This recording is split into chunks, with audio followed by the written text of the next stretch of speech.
où on est là actuellement, moi j'ai grandi dans le quartier, et je peux vous dire qu'à l'époque, c'était pas, c'était pas un quartier d'enfants de cœur.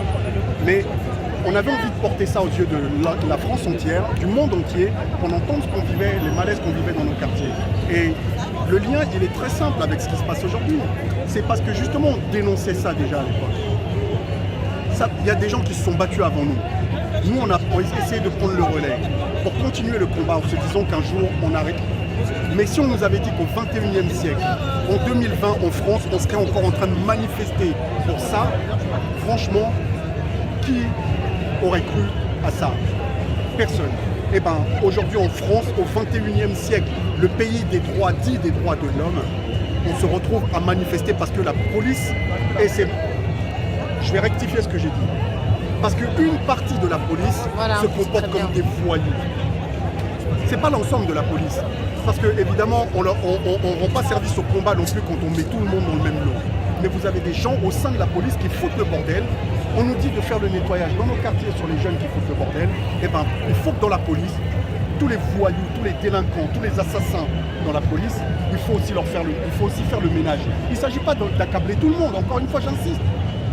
Moi j'ai des amis qui sont policiers, qui sont des gens bien. Et j'en connais plein des gens bien au sein de la police. Mais la police est à l'image de notre société. Ça veut dire que si en France, vous avez 30% des Français qui votent Front National, il y a forcément une partie de ces gens-là qui votent pour le Front National à cause de ces racines racistes.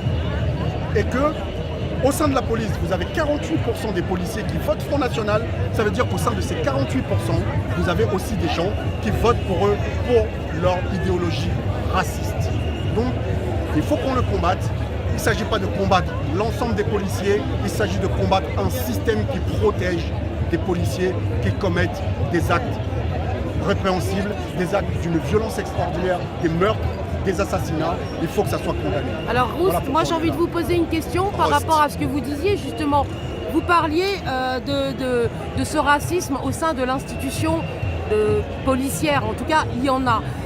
Comment se fait-il que le Front National, alors que le racisme est un crime, que le Front National soit légitimé par le Conseil d'État et qu'il représente aujourd'hui un parti politique, une idée, une idéologie, une philosophie qui va créer un séparatisme, qui va s'adonner à des crimes sur le territoire français? Comment se fait-il que nous, citoyens français de la diversité ou pas, on ait laissé ça? Par exemple, on a laissé ces racistes prospérer à ce point. Et je voulais une deuxième question. SOS Racisme a-t-il fait son travail durant toutes ces années? Alors, vous avez soulevé plusieurs choses. Moi, je suis pour l'interdiction de personne. À partir du moment où on estime qu'on est dans une démocratie, il faut que toutes les voix puissent s'exprimer. Mais il faut que toutes les voix puissent s'exprimer. Vous ne pouvez pas laisser la parole à un Zemmour en permanence et de l'autre côté, exiger qu'il y en ait d'autres qui ne puissent pas parler. Donc, et au-delà de ça, moi je ne suis pas pour qu'on interdise le Front National. S'il représente ce qu'il représente, il représente des gens. Encore une fois, vous voyez, vous avez 30% des gens, des Français qui votent pour eux. Il serait anti-démocratique de dire qu'on veut qu'ils soient interdits. Mais il faut les combattre. Voilà, il faut les combattre. Il faut combattre les idées, l'idéologie avec laquelle ils sont nés, qui est l'idéologie raciste et qui continue à prospérer. C'est ça qu'il faut combattre. C'est le fond, c'est pas la forme qu'il faut combattre, c'est le fond qu'il faut combattre. Et ça, quand on est sur des combats comme ça, eh ben, on va sur ces combats-là en disant qu'il ne doit plus y avoir ces idéologies au sein de la police. Voilà.